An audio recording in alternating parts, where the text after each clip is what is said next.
Relationships are hard work, but they're worth it in the end. Well, so is climbing Mount Everest, but who the hell wants to do that? I don't.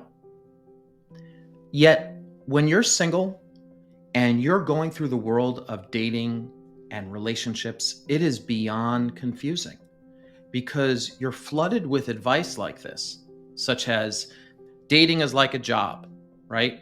Who wants that? Don't you just want to enjoy dating? Or you need to be more vulnerable. You have to be more vulnerable. Well, the definition of vulnerable means being open and susceptible to an emotional attack or harm. Who the hell wants that?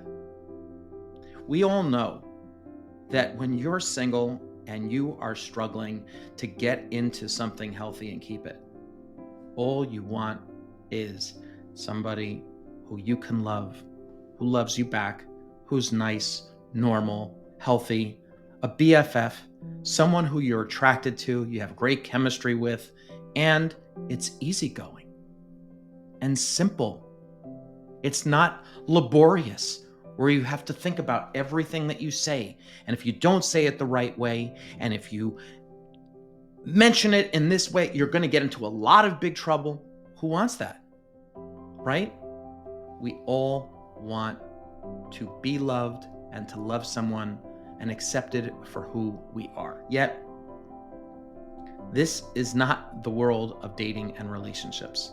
I've met with thousands of singles, and what they're struggling with and what I struggled with for many years is this idea of I need to have certain qualities or elements in order for me to get into something healthy and keep it. I need to be on the right app. All dating apps suck and they're all horrible, and it's filled with scammers and people who are ghosting. And how do I deal with this? And how? Now I get it completely, but I want to explain to you why it is that so many people are suffering when it comes to dating and relationships. And it has to do with one mind frame shift that if you can make right now, it will change your whole outlook. When you think about dating and relationships and love in general, we're flooded with soulmates.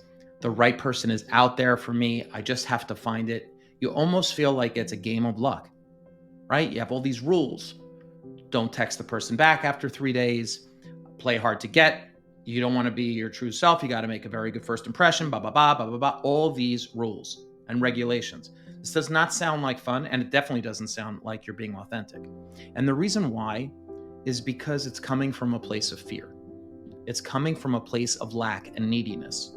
If you think about it, you're constantly in search mode and seek mode, right? So I need something, I need someone, I need somebody else to make me happy. I need somebody else in order to fulfill my needs. I need. Okay.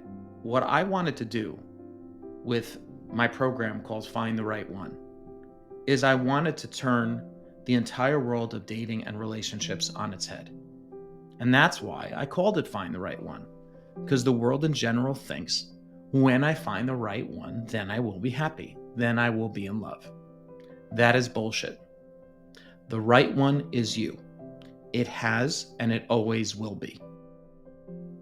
Making that mind frame shift alone can change your entire outlook on dating and relationships for the better. How do I know this to be true? Not only have I helped hundreds of people get into and keep healthy and grow healthy relationships, I did it for myself. Copacetic. I don't think I've ever been in a better relationship in my life. It was just a feeling that I had in just starting the first couple of weeks that I knew that it was the right one. I just a year and a half later, we're still doing the same thing, and it's just wonderful. Run to this program. It's worth every cent. And I met my fiance.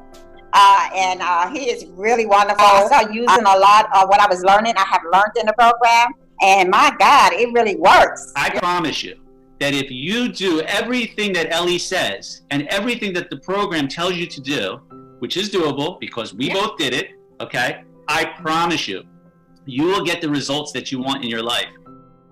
Real briefly here. I started going bald at the age of 19. I was sitting with my then girlfriend and somebody came over to me and was like, dude, you're going bald. Oh my God. And I thought literally at that point I was going to die. Okay.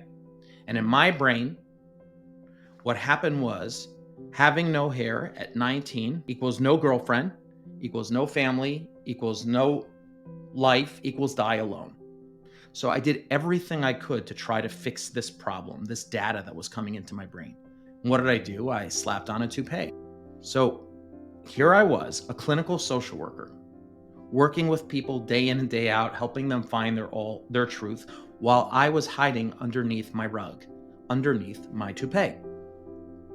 And it didn't feel good, especially when I would go out on dates, because I'm always worrying, what are they going to think? When are they going to find out my secrets? So on and so forth.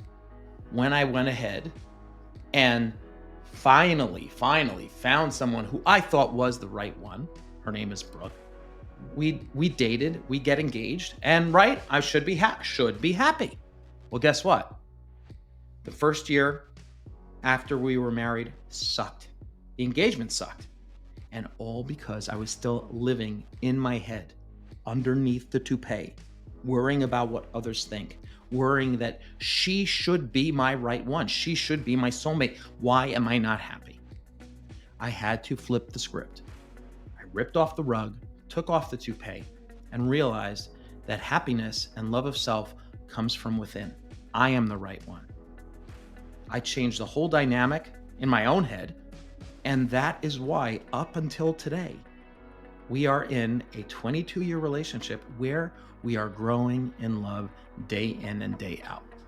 We know what it means to suffer and to feel alone and to feel like nobody cares about you. There's nobody there for me. I knew that there had to be a simple way for people to get into and keep and grow a healthy relationship.